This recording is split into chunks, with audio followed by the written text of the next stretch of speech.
నమస్కారం ETV news కి స్వాగతం ముందుగా ముఖ్యాంశాలు కొత్త బడ్జెట్లో వ్యవసాయ అనుబంధ రంగాలపైనే ఏపీ సర్కార్ దృష్టి లక్ష్యం మేరకు పనిచేయాలని చంద్రబాబు ఆదేశం విద్యారంగ ప్రగతిపై అసంతృప్తి సంక్షేమ బడ్జెట్ ప్రవేశపెట్టేందుకు తెలంగాణ సర్కార్ కసరత్తు కుల చేతి వృత్తుల వారికి భారీగా నిధులు దళిత గిరిజన ఉప ప్రణాళిక కోసం ప్రత్యేక నిధి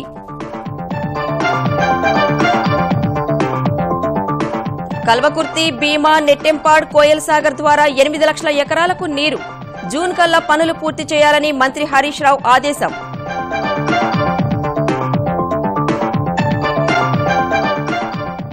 మహారాష్ట్రలో భాజపాకు మరింత ఆదరణ 8 కార్పొరేషన్లలో విజయంతో శ్రేణుల్లో కొత్త ఉత్సాహం భారీ వేడుకలకు కమలదళం నిర్ణయం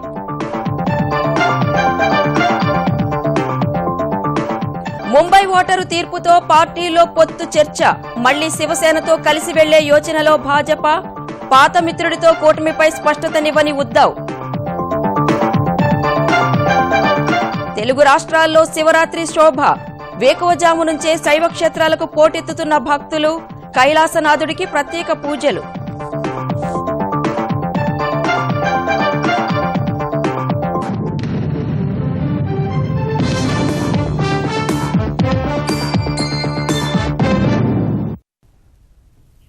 నూతన బడ్జెట్లో వ్యవసాయ అనుబంధ రంగాల్లో భారీ వృద్ధి లక్ష్యంగా ప్రణాళికలు రచించాలని ముఖ్యమంత్రి చంద్రబాబు ఆదేశించారు పథకాల అమల్లో నిధుల కొరత లేనేలేదని లక్ష్య సాధనకు గత బడ్జెట్లో కేటాయించిన నిధులను పూర్తిస్థాయిలో ఖర్చు చేయాలని సూచించారు 7 మిషన్లకు సంబంధించి ప్రస్తుత ఆర్థిక సంవత్సరంలో నిర్దేశించుకున్న లక్ష్యాలు సాధించిన ఫలితాలను విశ్లేషించుకుని 2017-18 బడ్జెట్ అంచనాలను రూపొందించుకోవాలని అన్ని శాఖాధిపతులతో రాత్రి వరకు జరిగిన సమీక్షలో స్పష్టం చేశారు సమర్థ నీటి నిర్వహణతో అధికోత్పత్తి సాధించాలని ముఖ్యమంత్రి చంద్రబాబు అధికార యంత్రాంగానికి దిశానిర్దేశం చేశారు వార్షిక బడ్జెట్పై శాఖాధిపతులతో చర్చించిన ఆయన వ్యవసాయ రంగం 25%, వ్యవసాయ అనుబంధ రంగాలైన పశుసంవర్ధక ఉద్యాన మత్స్య రంగాలు 30% వృద్ధి రేటు సాధించాలని నిర్దేశించారు క్రిమి సంహారక మందులు రసాయన ఎరువులు వాడని సహజ వ్యవసాయాన్ని ప్రోత్సహించాలని సూచించారు మార్చి ఏప్రిల్ మే నెలల్లో పంట రక్షక చర్యలతో అన్ని పంటల దిగుబడి స్థాయిలను పెంచనున్నట్లు వ్యవసాయ శాఖ ప్రతిపాదించింది ఇందుకు జలవనరుల శాఖ ఉద్యాన శాఖ పశుసంవర్ధక శాఖ గ్రామీణాభివృద్ది శాఖ సమన్వయంతో పనిచేయాలని ముఖ్యమంత్రి కోరారు ఉత్తరాంధ్ర జిల్లాల్లో వ్యవసాయ యాంత్రీకరణపై చైతన్యం తేవాలని ఆదేశించారు పట్టిసీమ నీటితో 3వ పంట కింద ఆయకట్టును ఖరారు చేయాలని కృష్ణా డెల్టాలో పశుగ్రాసం పండించాలని నవధాన్య పథకం కింద వ్యవసాయ క్షేత్రాల్లో మిశ్రమ పంటల విధానాలకు ప్రోత్సాహం కల్పించాలని ఈ సందర్భంగా నిర్ణయించారు పథకాల అమల్లో నిధుల కొరత లేదన్న ముఖ్యమంత్రి మత్స్య ఉద్యానవన సెరికల్చర్ రంగాల్లో ఇంకా 200 కోట్ల రూపాయల నిధులు ఖర్చు చేయాల్సి ఉందన్నారు ఇకపై అన్ని మిషన్లపై 45 రోజులకోసారి సమీక్ష నిర్వహించాలని నిర్ణయించారు ప్రతి శాఖను ఈ ప్రగతితో అనుసంధానిస్తే జవాబుదారీతనం వస్తుందన్నారు అభివృద్ధికి ఆర్థిక లోటు అనేది ఆటంకం కాకుండా శాఖలు సొంత ఆదాయ వనరులు సమకూర్చుకోవాలని సూచించారు అన్ని ప్రభుత్వ కార్యాలయాలు పాఠశాలలు కళాశాలలు వసతి గృహాల్లో బయోమెట్రిక్ సెన్సార్లు నిఘా కెమెరాలు అమర్చాలని ఆదేశించారు పాఠశాలల్లో డిజిటల్ తరగతులు ఏర్పాటు చేయాలని స్పష్టం చేశారు ఈజ్ ఆఫ్ డూయింగ్ బిజినెస్ లో మొదటి స్థానాన్ని పదిలం చేసుకోవడం సహా భవిష్యత్ అవసరాలకు తగిన పరిశ్రమలను స్థాపించేందుకు కృషి జరగాలని అన్నారు అమృత్ పథకం కేంద్ర రాష్ట్ర ప్రభుత్వాల నిధుల్ని పూర్తిగా వినియోగించుకుని పట్టణాలు అభివృద్ధి చెందేలా ఈ ఆర్థిక సంవత్సరంలో స్పష్టమైన కార్యాచరణ ఉండాలని కోరారు గ్రామీణ ప్రాంతాల్లో మౌలిక సదుపాయాలు కల్పించి రహదారులను అనుసంధానించడంతో పాటు అన్ని గ్రామాల్లో స్వచ్ఛమైన తాగునీరు అందించేందుకు ప్రణాళికలు సిద్ధం చేయాలని స్పష్టం చేశారు గ్రామీణ వాతావరణం ప్రధాన ఆకర్షణగా అగ్రి టూరిజాన్ని ప్రోత్సహించాలని చంద్రబాబు సూచించారు విద్యారంగానికి అధిక నిధులు అవకాశాలు కల్పించినప్పటికీ అధికారుల్లో చిత్తశుద్ది లేక ఫలితాలు నిరాశాజనకంగా ఉన్నాయని అసహనం వ్యక్తం చేశారు అక్షరాస్యత నాక్ రేటింగ్స్ లో ఆంధ్రప్రదేశ్ వెనుకపట్టానికి అధికారుల నిర్లక్ష్యమే కారణమన్నారు నైపుణ్యాభివృద్ధి శిక్షణ పొందిన యువతలో కనీసం 50% మందికి ఉద్యోగ ఉపాధి అవకాశాలు కల్పించగలగాలని సూచించారు భారీ సంక్షేమ బడ్జెట్కు తెలంగాణ ప్రభుత్వం సిద్దమవుతోంది సాధారణ ఎన్నికలకు మరో 2 ఏళ్లే ఉన్నందున అన్ని సామాజిక వర్గాలను ఆకట్టుకునేలా వార్షిక పద్దు ప్రకటించనుంది ఇప్పటికే సంక్షేమ రంగంలో దేశంలోనే అగ్రగామిగా ఉన్నామని చెబుతోన్న కేసీఆర్ సర్కార్ ఈసారి బలహీన వర్గాలకు కేటాయింపులు పెంచనుంది కుల వృత్తులు చేతి వృత్తులతో పాటు ఎంబీసీలకు ప్రాధాన్యమిచ్చేలా ప్రతిపాదనలు సిద్దం చేస్తోంది మొదటి నుంచి సంక్షేమ రంగానికి పెద్దపీట వేస్తున్న కేసీఆర్ ప్రభుత్వం ఈసారి కూడా ఆ రంగానికే సింహభాగం కేటాయింపులు చేసేలా ప్రణాళికలు సిద్ధం చేస్తోంది. గత బడ్జెట్లతో పోలిస్తే ఈసారి సంక్షేమ పద్దు కాస్త భిన్నంగా ఉండనుంది. మరో 2 ఏళ్లలో శాసనసభతో పాటు లోక్సభ ఎన్నికలకు వెళ్లాల్సి ఉంది. 2019 బడ్జెట్ ఓట్ ఆన్ అకౌంట్ మాత్రమే అవుతుంది. త్వరలో ప్రవేశపెట్టబోయే బడ్జెట్ను మినహాయిస్తే 2018లో మరో పూర్తిస్థాయి బడ్జెట్ మాత్రమే మిగిలి ఉంటుంది. కాబట్టి ఈ బడ్జెట్లోనే కేటాయింపులు చేస్తే ఎన్నికల నాటికి ప్రజలకు ఫలితాలందుతాయని తెరాస సర్కారు భావిస్తోంది. ఇటీవల జరిగిన ఓ సమావేశంలోనూ ప్రభుత్వ పెద్దల నుంచి అధికారులకు ఈ మేరకు స్పష్టమైన సంకేతాలు అందాయి. బలహీన వర్గాల సంక్షేమంపై ప్రధానంగా దృష్టి సారించిన తెలంగాణ ప్రభుత్వం ఆ దిశగా కార్యాచరణ వేగవంతం చేసింది. చేపల పెంపకానికి ఇప్పటికే శ్రీకారం చుట్టిన ప్రభుత్వం ఇక నుంచి విస్తృతంగా అమలు చేసేందుకు ప్రణాళికలు రూపొందిస్తోంది. యాదవ సామాజిక వర్గానికి లబ్ధి కలిగించేలా పెద్ద ఎత్తున గొర్రెపిల్లల పంపిణీకి సిద్ధమైంది. చేనేత కార్మికుల జీవితాల్లో మార్పు తెచ్చేందుకు ప్రత్యేక విధానం రూపకల్పన చేయాలని అధికారులకు స్పష్టమైన ఆదేశాలు జారీ చేసింది. నాయి బ్రాహ్మణులు, కుమ్మరులు ఇలా ఆయా చేతి కులవృత్తుల వారీగా వివిధ కార్యక్రమాల అమలుకు సిద్ధమవుతోంది. అత్యంత వెనుకబడిన సామాజిక వర్గాల అభ్యున్నతికి ప్రత్యేక కార్పొరేషన్ ఏర్పాటు చేసి నిధులు కేటాయిస్తామని ముఖ్యమంత్రి కేసీఆర్ ఇప్పటికే స్పష్టం చేశారు. బడ్జెట్లో అందుకు అనుగుణంగా కేటాయింపులు చేయనున్నారు. దళిత, గిరిజన సంక్షేమానికి సంబంధించిన కసరత్తు తుది దశకు చేరింది. ప్రణాళికేతర పద్దులు తొలగించినందున ఉప ప్రణాళిక స్థానంలో ప్రత్యేక అభివృద్ధి నిధి ప్రవేశపెట్టి విడిగా నిధులు కేటాయించనున్నారు. బడ్జెట్కు సంబంధించి వివిధ శాఖల నుంచి వచ్చిన ప్రతిపాదనలు క్రోడీకరించిన ఆర్థిక శాఖ అధికారులు సంక్షేమ బడ్జెట్కు తుదిరూపు ఇచ్చినట్లు తెలిసింది. ఆయా వర్గాల సంక్షేమ పద్దులపై ముఖ్యమంత్రి ఆమోదం లభించిన తర్వాత 2017-18 ఆర్థిక సంవత్సరానికి తెలంగాణ వార్షిక ప్రణాళిక ఖరారు కానుంది. 2 పడక గదుల ఇళ్ల నిర్మాణాలు కష్టమైనప్పటికీ ఖచ్చితంగా నిర్మించి తీరుతామని తెలంగాణ ఆర్థిక శాఖ మంత్రి ఈటెల రాజేందర్ అన్నారు. కరీంనగర్ జిల్లాలో ముఖ్యమంత్రి దత్తత గ్రామం చిన్న ముల్కనూరులో తప్ప ఎక్కడా ఇళ్ల నిర్మాణాలు ప్రారంభం కాలేదని, మిగతా గ్రామాల్లో కూడా ప్రారంభించాలని ఆదేశించారు.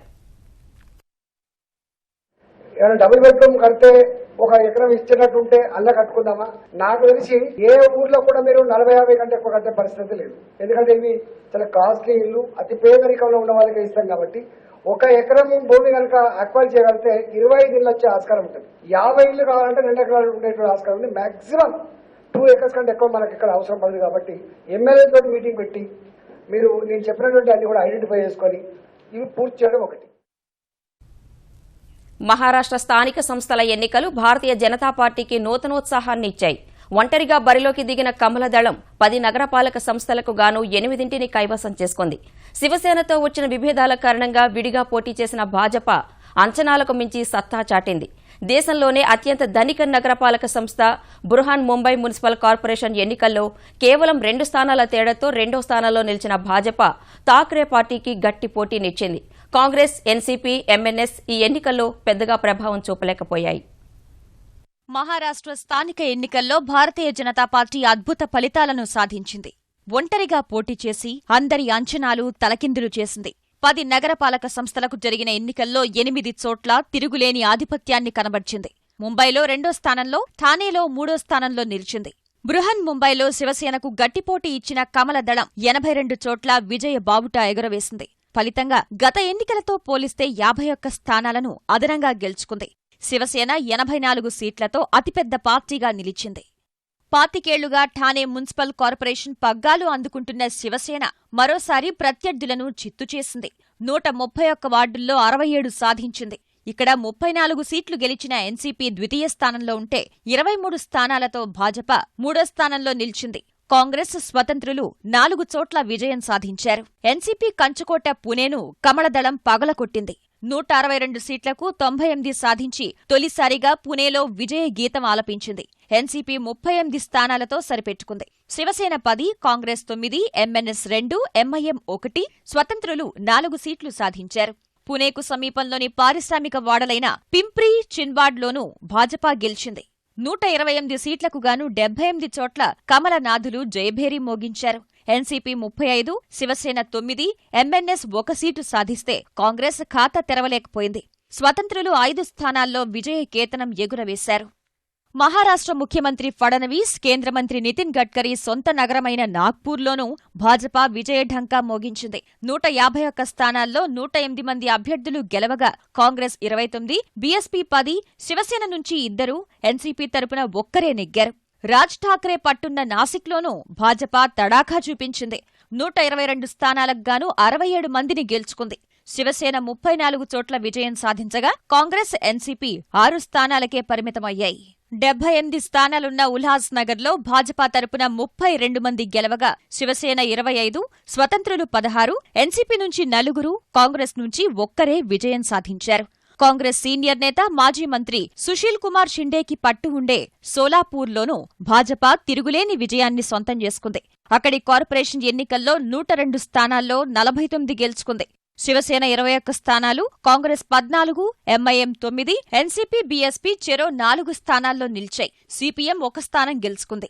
80 సీట్లున్న అకోలా మున్సిపల్ కార్పొరేషన్లో భాజపా 48, కాంగ్రెస్ 13, శివసేన 8, స్వతంత్రులు 6, ఎన్సీపీ 5 చోట్ల విజయం సాధించారు. అమరావతిలోని 87 సీట్లలో 45 స్థానాలు భాజపా కైవసం చేసుకుంటే 20 చోట్ల స్వతంత్రులు విజయం సాధించారు.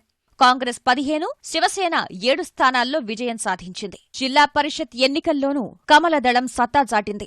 25 జిల్లా పరిషత్లలోని 1509 సీట్లకు జరిగిన ఎన్నికల్లో 406 స్థానాలతో భాజపా ఆధిక్యత కనబర్చింది. 360 సీట్లతో ఎన్సీపీ 2వ స్థానంలో, 309 స్థానాలతో కాంగ్రెస్ 3వ స్థానంలో నిలిచాయి. శివసేన 271 సీట్లతో సరిపెట్టుకుంది. కాంగ్రెస్ కంచుకోటగా ఉన్న లాతూర్, సోలాపూర్లోనూ భాజపా దూసుకెళ్లింది. చాలా జిల్లాల్లో భాజపా కొత్తగా ఖాతా తెరిచింది.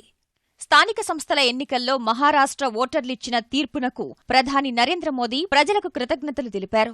అభివృద్ధి రాజకీయాలకు, మంచి పరిపాలనకు మద్దతుగా నిలిచారని అభినందించారు. మొన్న ఒడిశా, తాజాగా మహారాష్ట్రలో అద్వితీయమైన విజయం సాధించిన వేళ దేశవ్యాప్తంగా విజయోత్సవాలు జరుపుకోవాలని భాజపా జాతీయ అధ్యక్షుడు అమిత్ షా శ్రేణులకు పిలుపునిచ్చారు.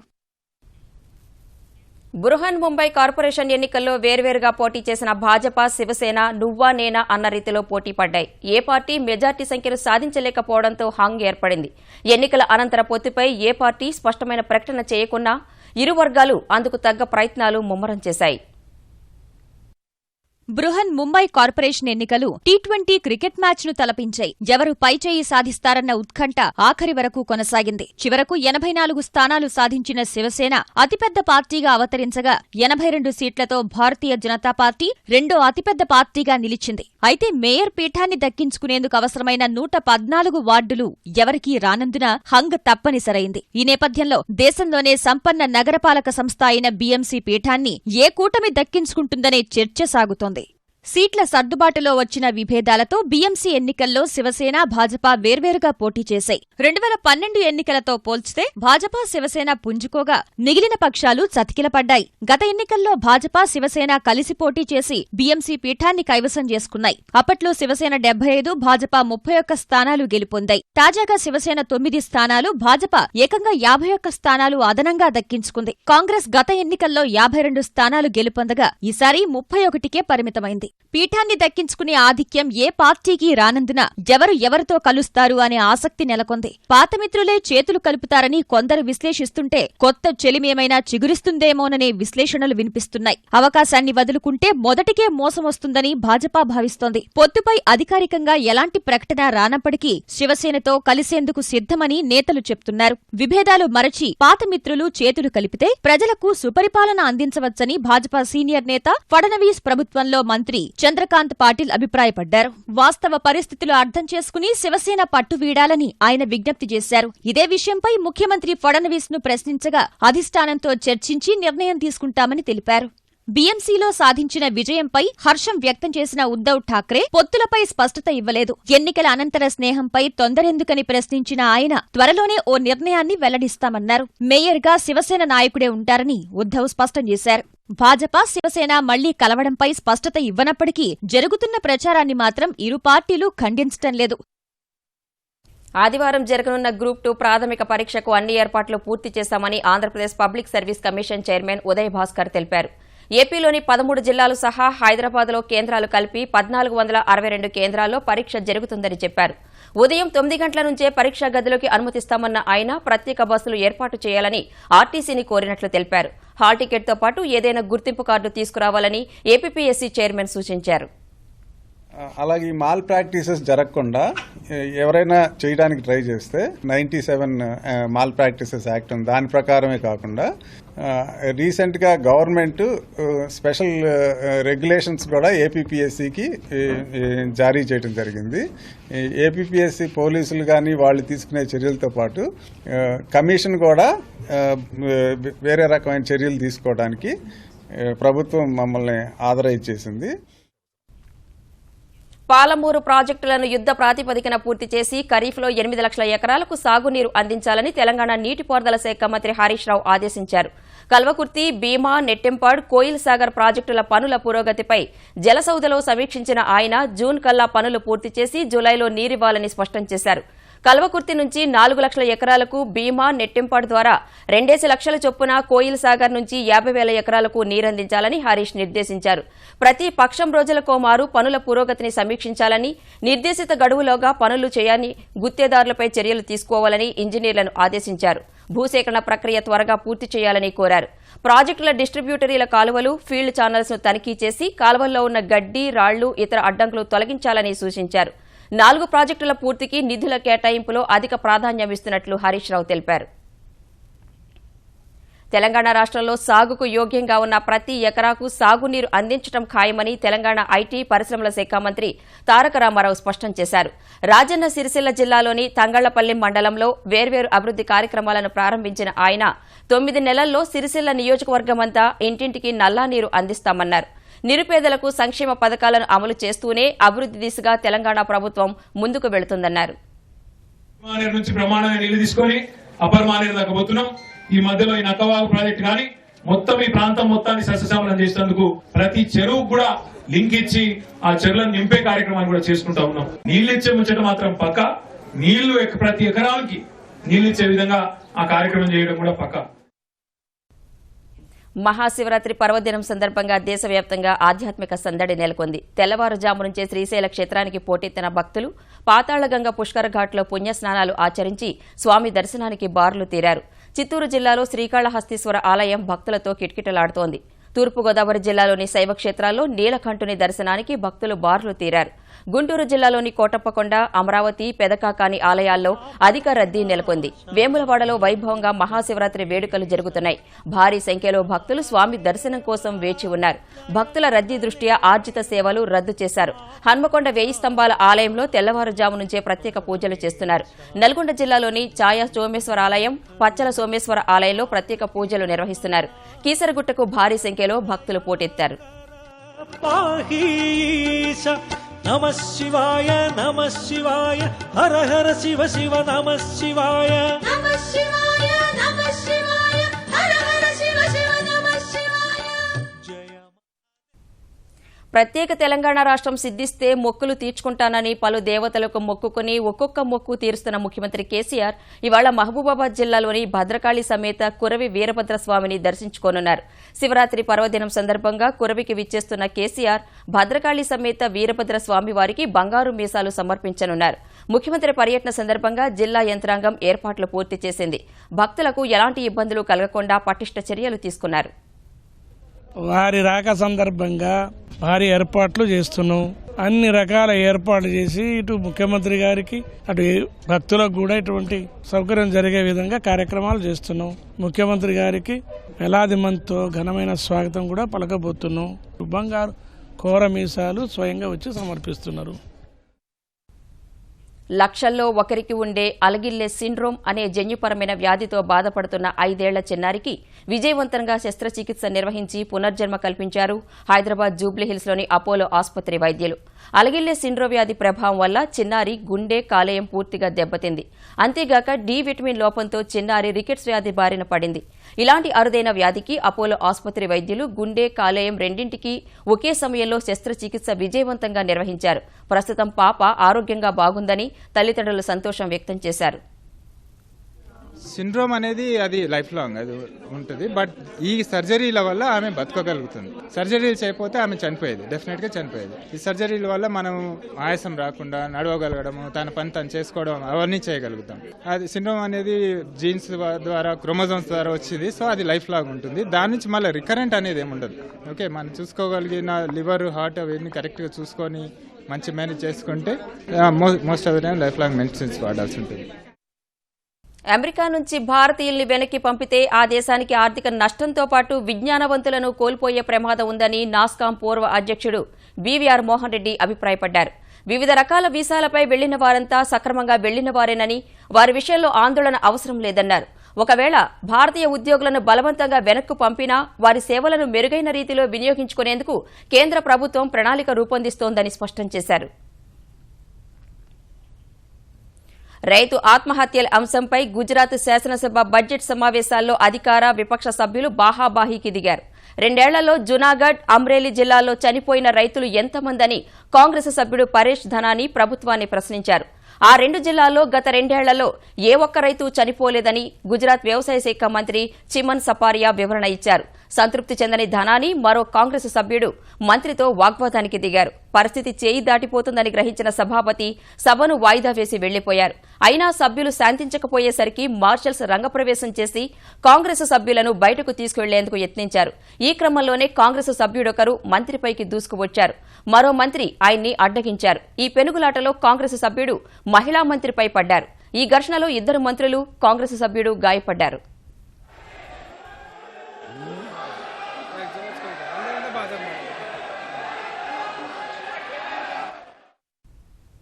ఈటీవీ న్యూస్ సమాప్తం. నమస్కారం.